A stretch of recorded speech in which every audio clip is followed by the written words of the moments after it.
أعوذ بالله السميع العليم من الشيطان الرجيم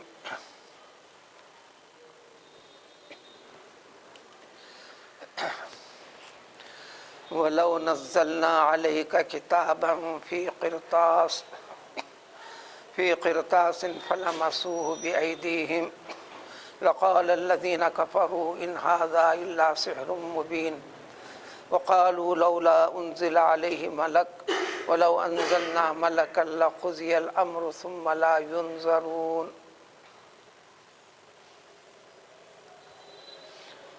اللہ تعالیٰ نے جو انسانوں کی ہدایت اور رہنمائی کے لیے معلمین بنا کر ان کی تربیت فرما کر اپنے مقدس کلام بندوں کے نام اللہ کی طرف سے ہدایت و نصیحت کے لیے اللہ تعالیٰ نے ہر زمانے میں انسانوں کو سمجھانے کے لیے نبوت انسانوں ہی کو دی، انسانوں میں سے انسان کو بنایا، بلکہ جس قوم کے لیے نبی بھیجے وہ اسی قوم کا فرد اس کو رکھے۔ سب کچھ ہونے کے باوجود انکار کرنے کی شکلیں کئی ایک اختیار کیے انکار کرنے والے، شیطانی سوچ سمجھ سے شیطانی قسم کے دلائل اختیار کیے، جبکہ معجزات کے ذریعے سے نبیوں کی تصدیق کروا کر اللہ تعالیٰ نے ظاہر کر دیا تھا کہ یہ ہیں تو انسان اور انسان کے سوا ہیں۔ انسانوں کی رہبری کے لیے انسانوں ہی میں سے منتخب کیا، لیکن انسانوں میں خاص انسان ہیں جو اپنی قوم میں اس جیسا انسان بالکل نہیں، لیکن لوگوں نے اپنے جیسا انسان سمجھا، اسی حد تک اپنے عقل کو پھراتے رہے، ہر نشانی، ہر قدرت کی نشانی، معجزے کا بھی کچھ نہ کچھ کہہ کر انکار کر دیا۔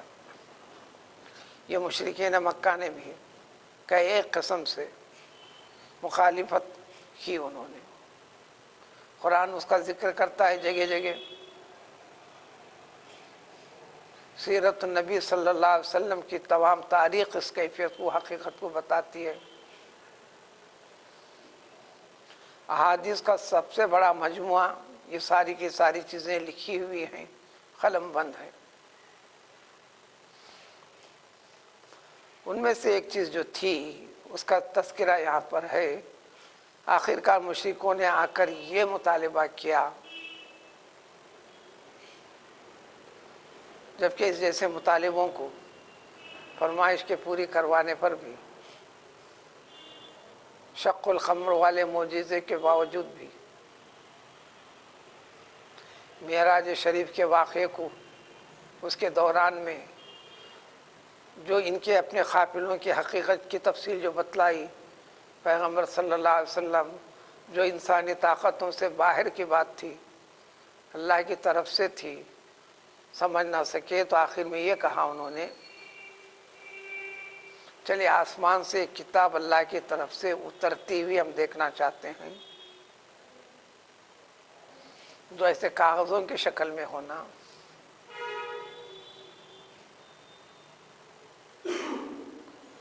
کاغذ کی شکل نبیوں نے دی، پیغمبر صلی اللہ علیہ وسلم کے اوپر بھی جو قرآن نازل ہوا کاغذوں کی اوراق کی شکل میں نہیں، آپ کے دل پر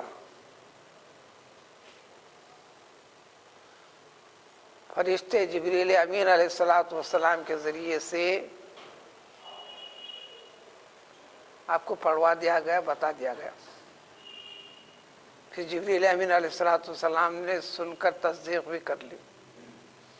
قرآن اس پہلو کو جگہ جگہ ذکر کرتا ہے، وَلَا تَعْجَلْ بِالْقُرْآنِ قَبْلَ أَن يُقْضَىٰ إِلَيْكَ۔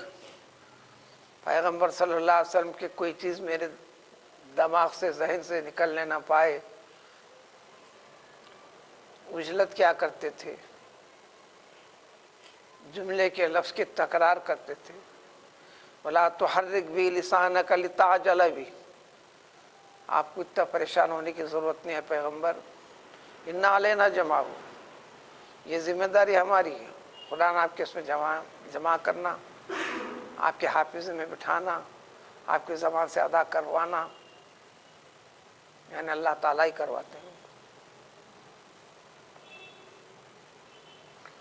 وہ اللہ تعالیٰ کا اصل کلام ہے، نفس کلام ہے۔ پیغمبر صلی اللہ علیہ وسلم، پھر آپ کی شان امی آپ کے لیے، کاتبین کو بلا کر چند صحابہ کرام رضوان اللہ تعالی علیہ مجمعین اس کام پر مامور تھے۔ یہ کلام پاک جو نازل ہوا، جتنی آیتیں نازل ہوتے ہیں آپ قلم بند کراتے تھے، لکھوا دیتے تھے، وہ لکھی لکھاوی شکل، وہ شکلیں جو ہمارے پاس موجود ہیں۔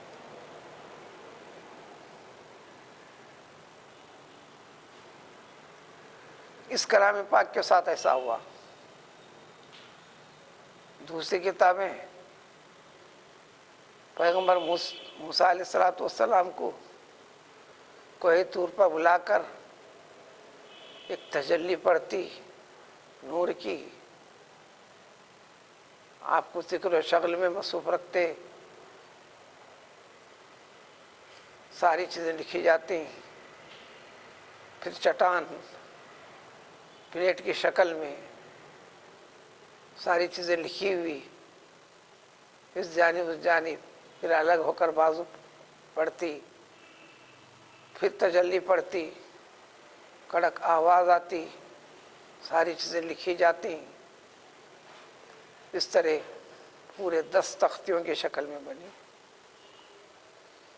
کافی بڑی چوڑی، بھاری بھرکم۔ پیغمبر موسیٰ علیہ السلام بھی بڑے چوڑے بھاری بھرکم تھے۔ آپ کے خط کے متعلق جیسا روایتوں میں مشہور ہے، 10 گز کے آدمی تھے، 10 فٹ کے نہیں، 10 گز کے آدمی تھے۔ آپ کا ڈنڈا بھی 10 گز کا تھا، اور پھر کسی حمال کے ذریعے سے منتقل نہیں کیے، یعنی قدرت نے آسان کیا، آپ کو ہاتھ لگانا ہے، فرشتے مدد کرتے ہیں۔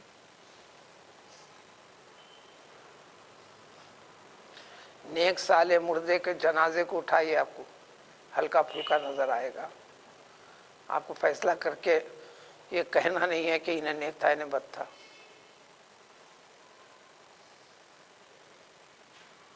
جو گناہ گار بد ہوتا ہے، اس کے مردے کو 4 آدمی اٹھانے کے باوجود بھی بوجھل وزندار محسوس کریں گے، چاہے حقیقت میں وہ مردہ مرنے سے پہلے بھی بھاری بھرکم ہو یا دبلا پتلا ہو۔ وجہ کیا ہے؟ جہاں انسان اٹھا رہے ہیں، اللہ کے نیک فرشتے بھی اس کو اٹھا رہے ہیں۔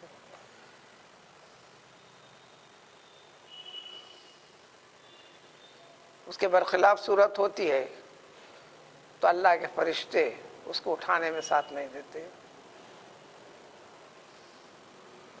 اس کو ساتھ نہیں دیتے۔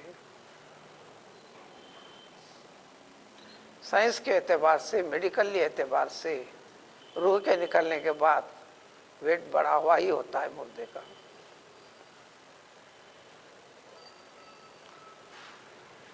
اب یہی کیفیت زندگی کی حالت میں بھی روحانی جتنی کیفیت بڑھیں گی، وہ خود اپنے آپ کے مزاج میں ہلکا پھلکا محسوس کرے گا۔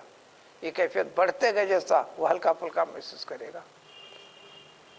20 واقعات ہیں، کتابوں میں قلم بند ہیں، ذکر و شغل کی مداومت استقامت کے ساتھ چلنے پر ان بندوں کو یوں تک محسوس ہوا ہے کہ ہم کافی بلندی کے ساتھ اپنے آپ کو نیچے گرا بھی سکتے ہیں، اس لیے کہ ہمارے پاس کوئی ویٹ ہی نہیں دکھ رہا، ایسے ہلکے پھلکے۔ اور جتنا بھاری بھرکم دکھے گا، وہ روح کی کثافت بھی، روحانی لطافت اطاعت و عبادت سے نہ ہونے کی وجہ سے، گناہوں کا وزن، نافرمانوں کا اثر، اس کی ظاہری طبیعت میں بھی ہوتا ہے. اب یہ مرحلہ والی آگے بڑھتے رہیں گے باتیں. تو پیغمبر موسیٰ علیہ السلام وہ 10 کے 10 تختیاں اٹھا کر لے کر قوم کے پاس ہے. چلو 100 میٹر 2 میٹر 1 فرلانگ کی بات بھی نہیں، دور دراز سے جہاں پر بستی ہوتی ہے، میلوں اور کلومیٹر دور، ابھی پتھر کی لمبی چوڑی 1 نہیں 10 تورات کلام مقدس، یہ بات بار بار بتائی گئی ہے. تورات کے معنی کتاب اللہ، جو قرآن کتاب اللہ ہے. یہ عربی لفظ ہے کتاب اللہ، وہ عبرانی لفظ ہے، اس کے معنی کتاب اللہ. انجیل سریانی زبان کا لفظ ہے، اس کے معنی کتاب اللہ کلام پاک. زبور عربی لفظ ہے، اس کے معنی میں کتاب اللہ. اللہ کی کتاب کا تقدس انبیاء کرام علیہ السلام خوب جانتے ہیں، پورے احتیاط کے ساتھ لے کر آئے.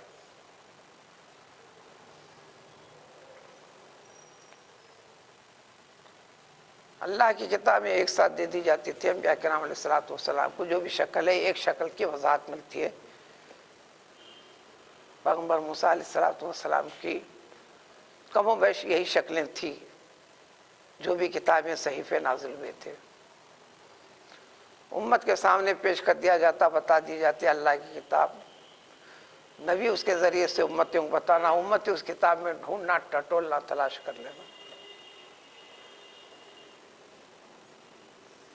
اس کلام پاک کے لیے اللہ تعالیٰ نے سب سے پہلے نبی کو امیت سے، نہ خواندگی سے، نہ لکھنا آنا نہ پڑھنا آنا، کسی کے سامنے زانوِ ادب طے کرنے نہیں دیے. زبان کی روانی، پختگی، شستگی کے لیے ایام شیرخواری میں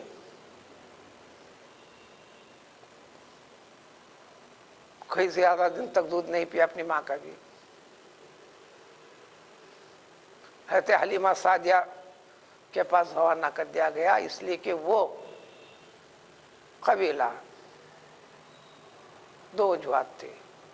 زبان کے اعتبار سے صاف، دوسرے جتنے شہر ہیں آج بھی شہروں میں کوئی بھی زبان ڈھنگ کی نہیں رہتی. ڈھنگ والے کچھ ملیں گے آپ کو، وہ قابل ہے اس زبان کا، وہ ماہر ہے اس لٹریچر کا، وہ اس کا ماہر ہے، اس کا ماہر ہے، انہیں 4 زبانوں کو ماہر ہے. لیکن عام پبلک جس میں انسان کو اٹھنا بیٹھنا، معاملات کرنا، ملنا ملانا پڑتا ہے، خرید و فروخت کرنا پڑتا ہے، معاملات کرنا پڑتا ہے، اونچ اور نیچ کو سوچنا سمجھنا پڑتا ہے، عام پبلک ہوتی ہے. ہر ایک کا لہجہ الگ.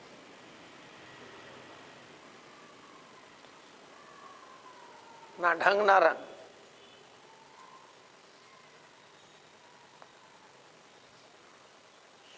چلو اسٹیٹ تلنگانہ کا، شہر میں رہنے والے تلنگوں کی بھی تلنگی پوری نہیں.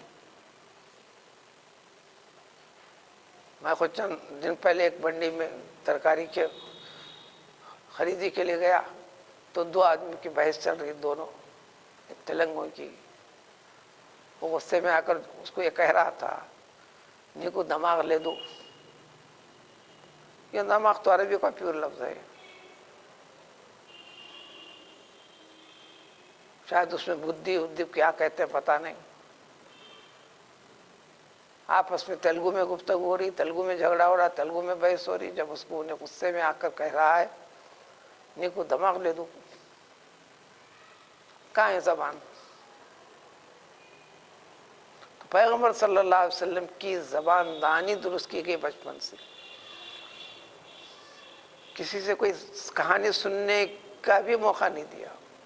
پوری سیرت میں ایک مرتبہ جب لڑکے تھے آپ، یہ خیال آیا، رات دیر گئے تک بچے فلاں جگہ جمع ہو کر حکایت قصے وغیرہ آپس میں سنا لیتے ہیں، یہ عربوں کی عادت رہی ہے. اس کو سمیر کہتے ہیں، سین میم یہ رے، سین میم را سے. بعد عشاء رات کی گفتگو میں اوقات ٹالنا، بحث کرنا. اسلام نے اسے منع کیا ہے، لیکن ہم آج کل معاشرے میں اس کے بعد اسے وقت لگاتے ہیں. ہماری قوم کا بھی بڑا حصہ اس میں لگا ہوا رہتا ہے، فضول الاوقات میں صرف کرتے ہیں. آپ گھر سے نکل بھی پڑے لیکن اللہ تعالیٰ نے پہنچایا نہیں. قدرت نگرانی کرتے رہی. انبیاء کرام علیہ الصلوۃ والسلام کی پرورش ایسی فرماتے ہیں اللہ تعالیٰ. بس اونگ طاری کر دی زمین پر ہی ریگستان میں، بس لیٹے رہے. صبح ہوئی تو بیدار ہوئے، پھر گھر آئے. ناخواندہ یعنی انسان کو لکھنا نہیں آنا، پڑھنا نہیں آنا، یہ عیب ہے. انسان کے لیے سب سے بڑا عیب ہے، اور پیغمبر صلی اللہ علیہ وسلم کے لیے سب سے بڑی فضیلت ہے. دوسرے کلام پاک کی تصدیق کے لیے سب سے بڑی دلیل ہے. پھر بھی الزام لگایا کہ اپنی طرف سے فلاں سے سنا کے گھڑے ہیں. کسی چیز سے محفوظ رکھنے کے لیے اللہ تعالیٰ نے آپ کو کیا، لیکن آخر سانس تک آپ کو لکھنا پڑھنا نہیں آیا، یہ نہیں سمجھنا چاہیے.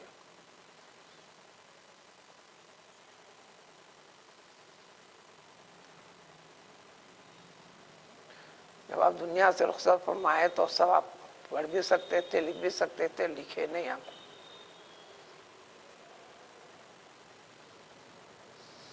صلح حدیبیہ میں معاہدہ لکھایا گیا. حضور صلی اللہ علیہ وسلم نے لکھا ہے اپنی طرف سے، مسلمان کی طرف سے، من محمد رسول اللہ فلاں چیزیں. معاہدہ جب پڑھ کے سنایا گیا، سارے مشرکین نے فوراً اعتراض کر کے روکا. خالی من محمد لکھیے، رسول اللہ نہیں لکھنا. آپ کو رسول اللہ مارنے کے بعد جھگڑا کیا راہ مارا تمہارا؟ مخالفت کیا رہی؟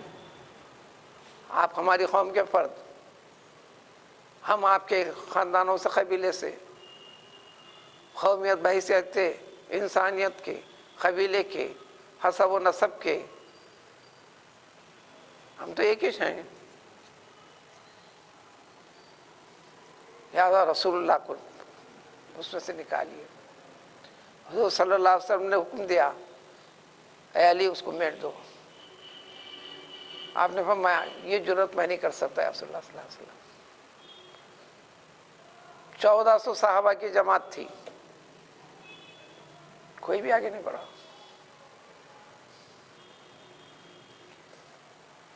اگرچہ کہ ظاہری اعتبار سے میٹنا ہے، دل سے نکالنا نہیں ہے. نہیں، دل والی عقیدے والی بات کو ظاہری طور سے بھی ہم میٹتے نہیں، لیکن وہ سمجھوتا معاہدہ تو پورا ہونا تھا. پھر آپ نے فرمایا اس میں یہ لکھائی میں یہ رسول اللہ کہاں ہے بتاؤ. تو جب تک بھی یہ بات امیت کی چل رہی ہے، یہاں پر یہاں سے اتنا لفظ یہ ہے، تو پھر آپ نے اپنے ہاتھ سے بیٹھا. تو آپ کے لیے یہ سب سے بڑی فضیلت تھی، خوبی تھی، یہ ناخواندگی. اس لیے بعض درودوں میں بھی وہ درود کو زیادہ افضل ترین اسلاف نے اپنے ترجمے بتایا، جس کے اندر النبی الامی کے الفاظ ہوں. اللہم صلی علی النبی الامی محمد، وہ محمد جو رسول امی ہیں.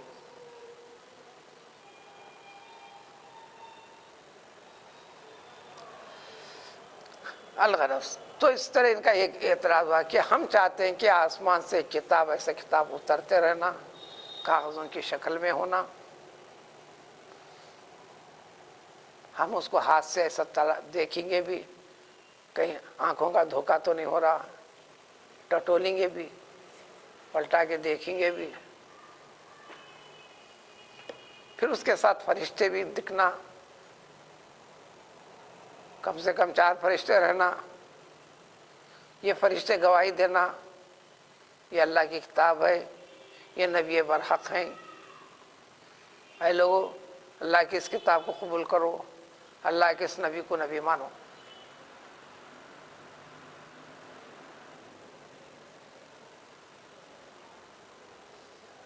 یہ مطالبہ تھا۔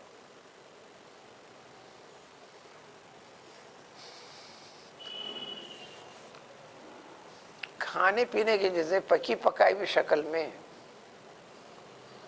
جس کا ذکر ان کے پاس تھا، ان کے کان واقف تھے، بہت زیادہ دور کی بات نہیں تھی، صرف 500-550 برس کی بات تھی۔ پیغمبر عیسیٰ علیہ السلام کے لیے اس قوم نے اس قسم کا مطالبہ کیا تھا، ہم اترتا ہوا دیکھیں گے، دستخوان بچھتا ہوا ہم دیکھیں گے، ہمارے آنکھوں کے روبرو ہونا، ہر پکی پکائی ہوئی چیز گرم تر و تازہ شکل میں ہونا، ہم سب کے سب کھائیں گے۔ ایسے سوال کرنے سے منع کیا آپ نے، اس کی تفصیل گزر کے کوئی زیادہ دور نہیں گیا، 8-10 آیتیں پیچھے یہی تفصیلات گزری ہیں، اور اس کا انکار آج تک بھی نہیں ہے، انسانوں کو بھی نہیں ہے۔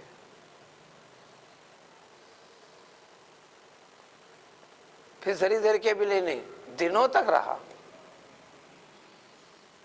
جب دیکھو تازہ، جب دیکھو دسترخوان بھرا ہوا، بار بار کھاؤ اور جاؤ۔ لیکن ان کا مطالبہ مخالفت کے لیے نہیں تھا،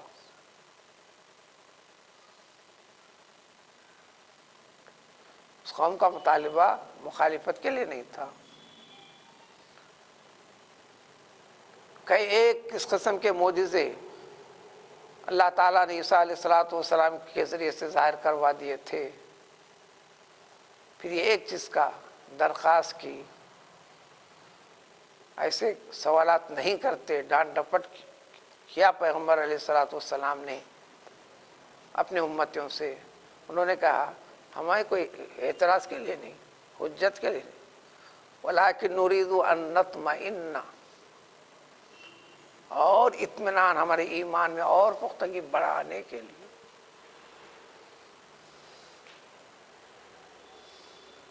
اللہ نے فرمایا کہ ٹھیک ہے، لیکن ایک بات یاد رکھنا، انسان کے مطالبے کے بعد بات جب پوری ہو جاتی ہے، اگر اس میں بے ادبی کریں، خلاف ورزی کریں، اس کے بعد عذاب کے سوا کوئی شکل نہیں رہتی، اور بغیر مطالبے کے سر چلا تو عذاب میں ڈھیل ہو سکتی ہے اور موقع مل سکتا ہے، زندگی آگے بڑھائی جا سکتی ہے،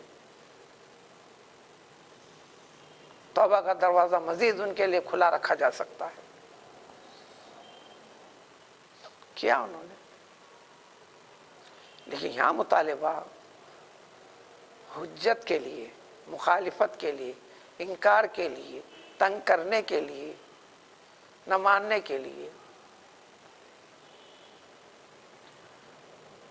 تو اس کو اللہ تعالیٰ جواب دے رہے ہیں کہ اللہ تعالیٰ نے جلدی نہیں فرمائی، پھر سمجھایا، کیونکہ آپ رحمت اللہ عالمین صلی اللہ علیہ وسلم آپ کو رحمت بنا کر بھیجا ہے۔ رحمت کے امور، سختیوں اور مخالفت کے اندر ایک دم تیز نہیں ہو جانا، تلوار سے زیادہ تیر ایک ہتھیار ہے، سخت و مخالف کے روبرو اخلاق و تدبیر کے ساتھ، بردباری اور اخلاق کے ساتھ اس کا برتاؤ سخت تیز کاٹنے والی تلوار سے زیادہ ہتھیار ہے۔ یہی ہتھیار سب سے بڑا تھا پیغمبر صلی اللہ علیہ وسلم کا، یہی تعلیم و تربیت امت مسلمہ کے لیے بھی۔ فاصبر صبرا جمیلا قولوا لهم قولا سدیدا، اتوا باللتی ہی احسن السیئہ، جو سب سے اچھا اور بہتر طریقہ ہوتا ہے، یہ سب سے بڑی شرارت غنڈہ گردی کا جواب اچھے طریقے سے دو، یہ نہیں وہ اینٹ سے مارا تو میں پتھر سے مارتا ہوں، جو کہ مہاویر آئے عام انسانوں میں، یہ طریقہ مت کرو۔ یہ تعلیمات قرآنیہ ہیں، اسلامی اصول ہیں۔ یہی وہ تھا جو 23 سال کے اندر پوری دنیا کے، چاہے گنتی میں کم ہوں، دنیا کے طول و عرض میں رسول اللہ صلی اللہ علیہ وسلم نے اسلام قبول فرما کر، فرمانے لگا کر، تربیت دے کر روانہ فرما دیا۔ صحابہ کو روکتے نہیں تھے، منتشر ہونے کے لیے حکم دیتے تھے، اسلام کا پیغام پہنچاتے چلے جاؤ۔ کہیں دنیا کے طول و عرض میں کہیں نہیں ہوئے تھے، اسلام کا پیغام کسی نہ کسی طریقے سے پہنچا دیا گیا۔ دنیا کی سپر پاور جو طاقت تھی روم کی اور فارس کی، وہاں کے حاکموں تک بھی بذریعہ مکتوب کسی نہ کسی صحابی کو بھیج کر پہنچا دیا گیا، بتلا دیا گیا۔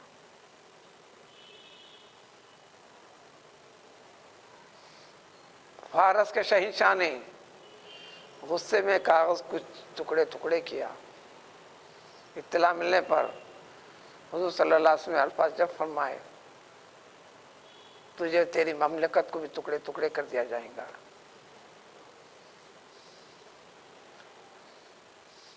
دلوں کو پھیرنے والی ذات، موڑنے والی ذات یہ ہے۔ حدیث شریف میں کہ سارے انسانوں کے دل اللہ تعالیٰ کی 2 انگلیوں کے بیچ میں ہے، جیسا چاہے دلوں کو موڑتے ہیں۔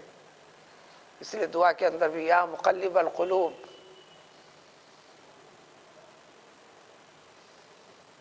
صرف قلوبنا الی طاعتک، مشہور و معروف دعا ہے۔ اے دلوں کو موڑنے اور پھیرنے والی ذات اقدس، ہمارے دلوں کو بھی نیکی ہدایت کی طرف موڑ دے۔ پیغمبر صلی اللہ علیہ وسلم کی دعاؤں میں سے ہے، جو امت کو بھی تعلیم ہے۔ عربی نہ بھی آئے، اردو میں زبان کا کوئی اعتبار نہیں۔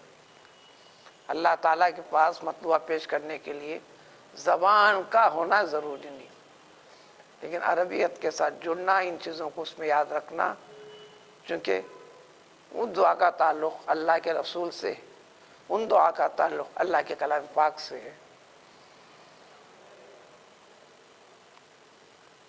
دعا کے ساتھ ساتھ ایک فضیلت اور تبرک بھی ہے۔ جیسے ہر چیز خیرات کرنے کے لیے فیصلہ دے دیا گیا، تم ایک سکہ خیرات دو گے تو اللہ تعالیٰ کم سے کم 10 نیکیاں دے گا۔ قرآن نے سورہ بقرہ میں بتایا، تمہارے دلی کیفیت اگر ٹھیک ہے، وہ ایک ہی سکہ، اس کو مثال بھی دے کے فرمایا، گیہوں کا ایک دانہ، اس کو 60 ڈالیاں لگی، اور ہر دانے میں، ہر ڈالی میں 100 دانے گیہوں کے لگے، اس کی بنیاد اصل ایک ہی دانہ ہے۔ اللہ کی راہ میں احسان جتانے کے خاطر نہیں، للہیت کو بنیاد بنا کر خرچ کرتا ہے تو 700 گنا اضافہ دینے کا اعلان فرمایا، 700 تک۔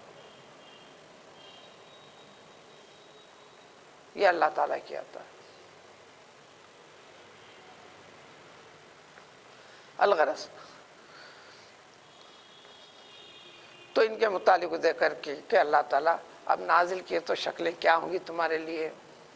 وَلَوْ نَزَّلْنَا، عربی میں ان کے ساتھ آتا، جس کا ترجمہ اردو میں اگر کرتے، اذا کے ساتھ آتا، اس کا ترجمہ اردو میں اگر کرتے۔ اب یہاں بھی ترجمہ اگر بول کے چلتے ہیں، اگر میں بات یہ کون سی مگرمچھ ہے سمجھ میں نہیں آتا۔ اردو ترجمے میں اور ترجمہ اس کے سوا اردو میں ڈھال بھی نہیں سکتے آپ. اب اس کی تفصیل پیش کریں تو اس لفظ کے نیچے ہوتا ترجمہ آ نہیں سکتا. یہاں لو کے ساتھ ہے، لو کے معنی بھی اگر، مگر ہر اگر الگ الگ ہے. یہ لو نہ ہونے والی چیز، ناممکن چیز،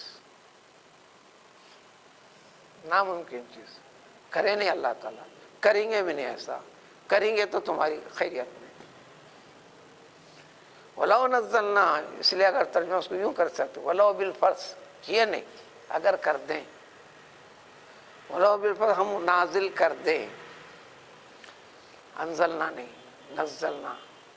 اگر چلو ہم نازل کر دیں اے محمد صلی اللہ علیہ وسلم آپ کے اوپر کوئی بھی ایک کتاب کاغذوں کی شکل میں، یہ قرآن کاغذ کی شکل میں نہیں آیا.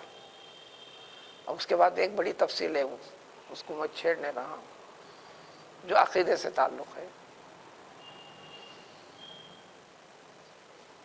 اللہ کی ذات میں کسی قسم کا تغیر نہیں ہوتا، اس میں فنائیت نہیں، نہ تبدیلی ہے. یہ قید کلیہ ہے. فلسفے میں جاؤ، حکمت پہ جاؤ، ہر وہ چیز جس میں چینجنگ آتی ہے یہ اس کے فنا ہونے کی علامت ہے. تبدیلی آتی ہے. خود انسان آج ہنستا ہوا، کل سوچتا ہوا، پرسوں روتا ہوا، آج صحت مند کل بیمار، آج پھرتیلا کل سست و کاہل، کبھی تھا نہیں، نو مولود کی شکل میں آیا، بچہ رہا، بھاگتا دوڑتا رہا، مستی والی کیفیت آئی، پھر ڈھلنے لگا، پھر دنیا میں سہارے کے ساتھ چلنے لگا، سہارے کے ساتھ اٹھنے لگا. کھانا نہ آنے پر گلوکوز کی شکل میں نالی کے ذریعے سے بھی کھا کر جیا، ان گنت سانسیں لیا، تو کوئی چیز بس میں نہیں ہے، پھر ختم بھی ہو گیا. یہ فلسفے کا رول بھی ہے، یعنی عقل سے خود سمجھ میں آنے والی بات ہے. ہر وہ چیز جس میں تبدیلی آتی ہے وہ باقی رہتی نہیں. لہٰذا جتنی چیزیں ہیں باقی رہنے والی نہیں، ایک دن فنا ہونے والی. یہ اور بات ہے کہ فنا ہونے کی مدت کسی چیز کی اتنی دیر، اتنے دن، اتنے سال، اتنے مہینے، اتنے فلاں فلاں، وہ الگ بات ہے. تو اللہ تعالیٰ کی ذات، اللہ کی صفت، یہ سب قدیم ہے. اس کو اصطلاح میں کہتے ہیں قدیم. نہ ابتدا نہ انتہا کچھ نہیں. وہ غیر مخلوق ہیں، یعنی مخلوق، ہر مخلوق حادث ہونے والی. یہ غیر اللہ کی صفات، اللہ کی ذات غیر مخلوق ہے. وہ پانی نہیں. کل شیء ہالک الا وجہہ، ہر چیز ختم ہوگی، رہے گی ذات اللہ کی. کچھ بھی نہیں تھی ذات اللہ کی. سب کچھ وجود بخشا تو بھی اللہ ہی ہے. سب ختم کر دے گا، رہے گا صرف اللہ تعالیٰ. تو عقیدے والی جو بات ہے، یہ اللہ تعالیٰ کا کلام حادث ہے، یعنی مخلوق ہے یا غیر مخلوق ہے. اسی مسئلے کے اوپر حضرت امام بن احمد بن حنبل رحمۃ اللہ علیہ، جو صاحب مذہب ہے، مالکی مذہب بھی انہیں سے ہے،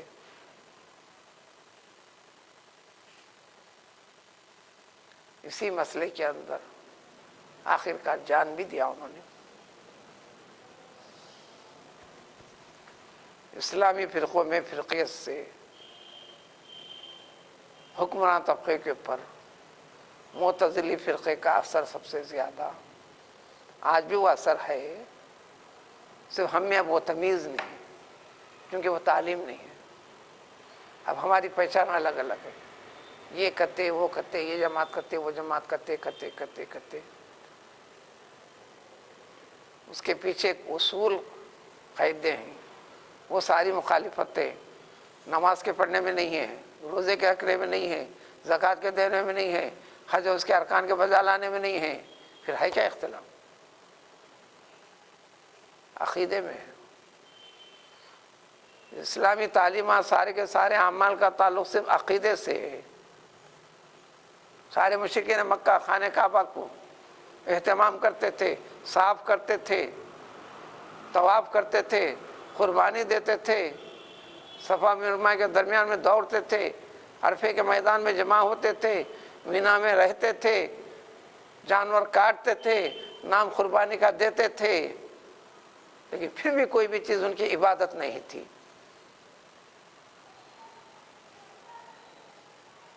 صفا مروہ کے اندر یہ سب کچھ کرتے ہوئے اپنے آبا و اجداد کے تذکرہ کرنے کا نام عبادت کا نام دیا تھا، اپنی بہادری و کارناموں کرنے کا نام کا ذکر کرنے کا نام عبادت دیا تھا۔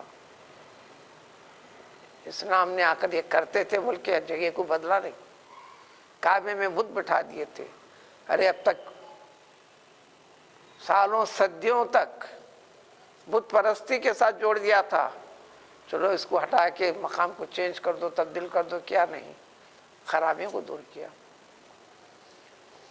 عرفات و مینا کے اندر فاذکروا اللہ کذکرکم آباءکم اشد ذکرا، اب تک تم باپ داداؤں کا ذکر کرتے تھے بہت اہتمام کر کے، سال بھر تیاری کرتے تھے، نہیں، یہی صفا میں، یہی مینا میں، یہی عرفہ میں اللہ کی یاد کرو، اللہ کا ذکر کرو، اس سے بڑھ کر کرو جیسا کہ تم اب تک کیا کرتے تھے، تمہارے آبا و اجداد سے بڑھ کر، صرف اور صرف اللہ کا، بس یہ صفائی پیدا کرے، کعبے سے بتوں کو ہٹائے، بس طواف کو باقی رکھے، کیا تبدیل لائے؟ قربانی کے اندر جانور کاٹ کر اس کا خون کعبے کو لٹکا دینا، پوچھ دینا، سمجھنا کیا سب کچھ ہو گیا، بولے یہ نہیں ہے اطاعت و عبادت، قربانی کا عمل برابر باقی ہے۔ طریقے میں جو تبدیلی لائے تھے اصلاح کرے، صفا مروہ کے درمیان دوڑتے ہوئے اس پہاڑی پہ بھی ایک بت بٹھا دیے، اس پہاڑی پہ ایک بت بٹھا دیے، اس کو ہٹائے، جگہ نہیں بدلے، طریقے بھی نہیں بدلے، طریقے کے اندر جو ہونا ہے خرابیاں ہو گئی تھیں، خرابیوں کو دور کرے۔ سب شادی بیاہ کرتے تھے، ان کے بھی بچے سب کچھ، سارے صحابہ بھی مشرکوں کی اولاد تھی، ایک نہیں انگنت واقعات ہوئے، سارے صحابہ کرام رضوان اللہ تعالی اجمعین میں ہر ایک کے ساتھ ایسا ہوا نہیں، یہ ایمان لانے کے بعد ان کی بیوی بھی ایمان لا لی ہو، ان کے بچے بھی ایمان لا لیے ہو، ان کے اماں بابا بھی ایمان قبول کیے ہوں۔ پورے صحابہ میں صرف اور صرف ایک ہی خاندان ہے، خاندان ابو بکر صدیق رضی اللہ تعالیٰ عنہ، ان کی ماں، باپ، بیویاں، بچے، سب کے سب اسلام کی نعمت سے نوازے گئے۔ یہ اور بات ہے کہ ایک ساتھ نہیں ہوئے۔ جنگ بدر میں مسلمانوں کے خلاف سیدنا ابو بکر صدیق رضی اللہ تعالیٰ عنہ کے فرزند خود مشرکوں کی طرف سے آئے تھے، بعد میں اسلام قبول نہ کرنے کے بعد ایک مرتبہ ذکر بھی کیا، ابا جان جنگ بدر میں یا جنگ احد کا، بہرحال اسی کے اندر ہے، میری تلوار کے زد میں آپ تھے،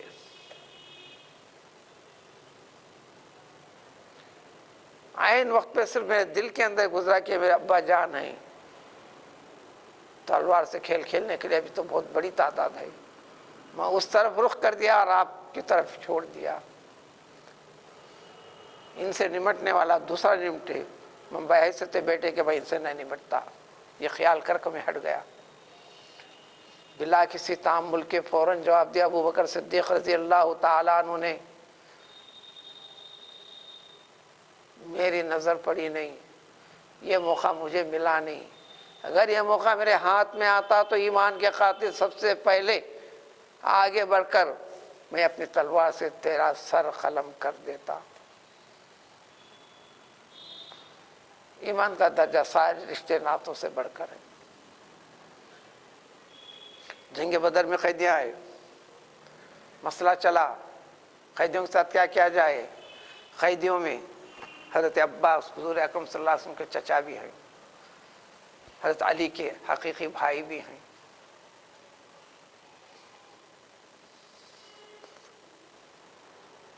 مشورہ طلب کیا گیا، صرف 2 صحابہ نے مشورہ دیا، سارے قیدیوں کو قتل کر دینا، ماں باقی سب وہ فدیے کی شکل پیش کیے، عمل اسی پہ ہوا۔ اللہ تعالیٰ نے وہ قتل والے مشورے کو پسند فرمایا۔ پارے 10 میں سورہ انفال کے آخر آیاتوں میں اس کی تفصیل ہے۔ تو اس وقت سیدنا عمر فاروق رضی اللہ تعالیٰ عنہ نے جو مشورہ دیا تھا، یا رسول اللہ صلی اللہ علیہ وسلم نے قتل کرنا، سب سے زیادہ جس کا قریبی ہے وہ اپنے سب سے قریب تر شخص کی گردن انہیں مارے گا۔ چنانچہ رسول اکرم صلی اللہ علیہ وسلم نے فرمایا کہ آپ ہاتھ میں تلوار لیں گے یا رسول اللہ صلی اللہ علیہ وسلم، آگے بڑھیں گے، اپنے چچا جان عباس کی گردن آپ ماریں گے، اور علی کو آپ حکم دیجئے وہ اپنے حقیقی بھائی فلاں کو اپنے ہاتھ سے اس کی گردن ماریں گے، اس سے میں اپنے قبیلے سے فلاں قریب سے تعلق رکھنے والا اس کی گردن میں ماروں گا۔ اسی طرح تمام کو دیکھ کر اس کے ساتھ یہ حکم جاری کیجئے، سارے کے سارے 70 قیدیوں کی گردن کٹا دیجئے۔ قرآن نازل ہوا، یہی فیصلہ اعلیٰ اور افضل اور بہتر تھا، لیکن یہ فیصلہ کر لیا تم لوگوں نے۔ اللہ نے یہ فرما کر اجازت دی، تمہارے لیے مال کو پاک اور طیب قرار دیتے ہیں، قرآن میں اتنی تفصیل ہے، لیکن حضور صلی اللہ علیہ وسلم نے فرمایا یہ اللہ تعالیٰ اجازت دے کر، یہ بھی اللہ کا فرمان ہے، منشا ہے، اس کے بعد والی جنگ میں تمہارے 70 گردنوں کو اللہ تعالیٰ لینا چاہتے ہیں۔ صحابہ نے فوراً کہا کہ ہمیں منظور ہے۔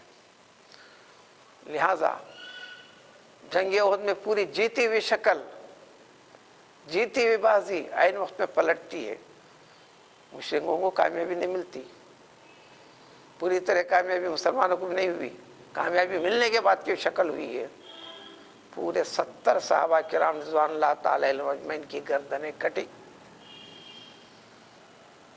وہ ایک تفصیل ہے۔ الغرض تو اللہ تعالیٰ فرماتے ہیں اگر ولو بالفعل ہم نازل کر دیتے کتاب کو تمہارے اوپر کاغذ کی شکل میں، محمد صلی اللہ علیہ وسلم فلمسوہ، جیسا اشارہ رہے اپنے ہاتھ سے بھی اپنے ہاتھ سے ٹٹول کر تراش کر کے دیکھ بھی لیتے، تو بھی کیا کہتے، کیا مان لیں گے یہ لوگ؟ اب انکار کی کوئی شکل نہیں رہیں گی، تو آخر میں یہ کہہ کر انکار کریں گے۔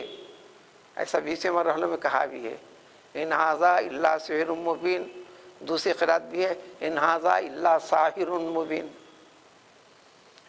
سحر ساحر، ارے یہ تو پورا کھلم کھلا جادو ہے، نظر بند کی ایک شکل ہے، ہاتھ لگا کے دیکھنے کے باوجود، اترتا ہوا دیکھنے کے باوجود، یعنی اقرار اور قبول کرنے کے ارادے سے سوال نہیں ہے۔ جیسا امت عیسیٰ علیہ السلام نے دسترخوان کا مطالبہ انکار کرنے، حجت کرنے، مذاق اڑانے کے ارادے سے نہیں تھا، ایمانی کیفیت میں اطمینان اور سکون کو اور بڑھانے کے لیے تھا، تو اللہ تعالیٰ نے پورا بھی کیا، لہذا اس پہ نازل نہیں کرتے۔ پھر یہ مطالبہ کہ فرشتے آنا،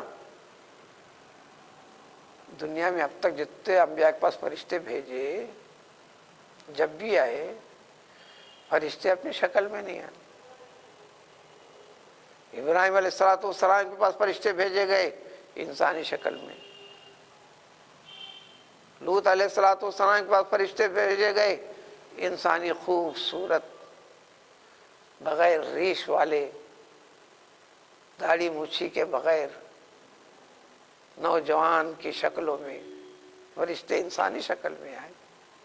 حضرت مریم علیہ السلام کے پاس فرشتہ آیا انسانی شکل میں آیا. پیغمبر صلی اللہ علیہ وسلم کے پاس بھی جبریل امین علیہ السلام جب بھی تشریف لائے انسانی شکل میں، اور اکثر و بیشتر حضرت دحیہ کلبی جو انتہائی خوبصورت تھے، جن کے چرچے تھے. یہاں تک روایت ہے کہ جب وہ اپنے گاؤں سے کبھی کسی غرض سے مدینے میں حضرت دحیہ کلبی آتے، پتہ چلتا تو ساری کی ساری اکثر عورتیں اپنے گھروں سے نکل کر ایک جھلک دیکھنا چاہتے تھے ان کے. حضرت دحیہ کلبی کی شکل میں آیا کرتے تھے، کبھی اور دوسری شکل میں، انسانی شکل میں آئے. فرشتے اصل شکل میں اس دنیا میں انسانوں کے پاس آ نہیں سکتے، ہمیشہ فرشتے ہیں. اس وقت میں فرشتے آپ کے پاس.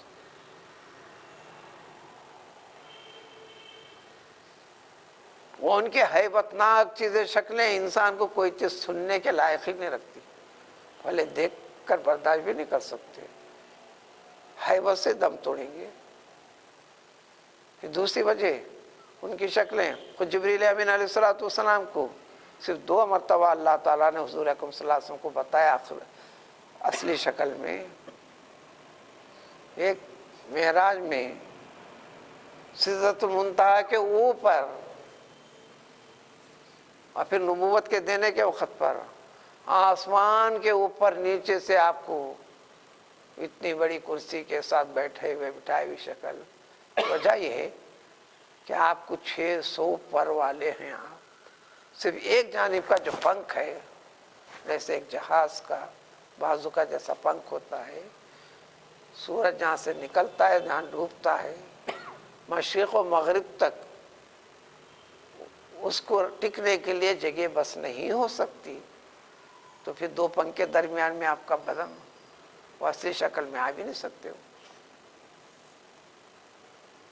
ایسی شکل کے اندر انسان دیکھ بھی نہیں سکتا، برداشت بھی نہیں کر سکتا. تو وہ بتا رہے ہیں تو اگر ہم ان کے پر فرشتے کو نازل کرے، اس کی 2 شکلیں، یا تو شکل انسانی شکل میں بھیجنا، پھر بات وہی ہوئی. جب انسانی شکل میں بھیجے تو ان کو بھی کپڑا ڈال کے انسانی جیسا لباس پہنا کر بھیجنا، پھر یہ کہیں کہ جادو ہے فلاں فلاں ہے. دوسری شکل تمہارے اس مطالبے کرنے کے بعد بات خطۂ آخری رہتی. پھر جب انکار کی شکل آئیں گی تو تمہاری نسل کی ایک جڑ بھی باقی نہیں رہیں گی، فوراً عذاب آ جائے گا. ایسا مطالبہ کرتے کیوں ہو؟ اگر نازل کر دیں ہم کسی فرشتے کو لقضی الامر، تو سارا معاملہ پورا ہو جائے گا، تمام ہو جائے گا. نہ تم سننے کو رہیں گے، نہ سمجھنے کو رہیں گے، نہ نبی کی مخالفت کرنے والے کسی ایک کا وجود بھی نہیں رہے گا، بات ہی نہیں رہیں گی. جب انکار کے بعد ثم لا ینظرون، مہلت نام کی چیز ہرگز نہیں ملے گی. اور یہی قاعدہ ہے، اللہ کا غضب نازل ہوتا ہے، اب وہ شکلوں کو دیکھ کر، علامتوں کو دیکھ کر چیخ و پکار کرنے پر بھی اعلان خداوندی ہے. اب نیک مستجاب الدعویٰ شخص کی بھی دعا بھی قبول نہیں کریں گے. اب جب آ گیا وہ اپنا کام کر کے جائے گا. بروں کے ساتھ اچھوں کو بھی، یوں پیستے وقت کنکر آ جائے تو کنکر کو بھی اس میں پسنا پڑے گا، مار دیا جائے گا. لیکن دونوں کے مرنے میں فرق ہے. اللہ والوں کو وہ موت جیسے حادثات میں باعث اجر و ثواب، باعث رفع درجات آخرت میں ہوں گے، اور ان کو افسوس بھی نہیں ہوگا. واللہ کی مرضی پر، والقدر خیری و شری پر، من اللہ تعالیٰ کے اوپر پکا یقین ہے. وہ اللہ کی آزمائشوں سے خوب واقف ہے. اب اعتراض تو ان پر ہے، افسوس ان کو ہے، بلکہ افسوس کرنے والے بھی نہیں رہیں گے ان کے پر. اس کو ذکر کیا اللہ تعالیٰ نے، فما بکت علیہم السماء والارض. جب ان کو ہلاک کر دیا، نہ آسمان ان کے اوپر ترس کھایا ماتم کرا نہ رویا، نہ زمین ان کے اوپر ماتم کری نہ روئی۔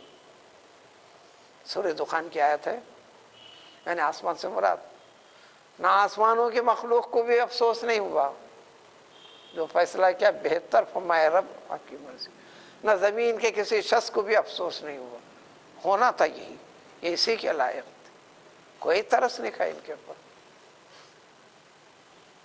کوئی ترس نہیں کھائی۔ پھر مہلت نہیں ملنے گی، پھر اسی جواب کو چلو مان لیتے ہیں، اگر کوئی فرشتے کو بھیج بھی دیں ہم، کیا کریں، کیا شکل ہوگی، آدمی بنا کر بھیجنا پڑے گا، سب کے پاس آدمی کی شکل میں بھیجے، جب آدمی بنائیں گے وَلَلَبَسْنَا عَلَيْهِمْ، ان کو لباس بھی پہنائیں گے، اور یہ چیزیں اور ان کی شکوک و شبہات کو بڑھا دیں گے۔ ماننے کی غرض سے تو وہ بھی کرتے تھے اللہ تعالیٰ، یہ چیزیں کر کر یہ مسخرہ پن، اس کا جواب ان کے لیے کئی نمونے ہیں موجود، اگر یہی کریں گے تو ان کو بھگتنا پڑے گا، اس کی حقیقت اگلی آیتوں میں۔ سبحان اللہ۔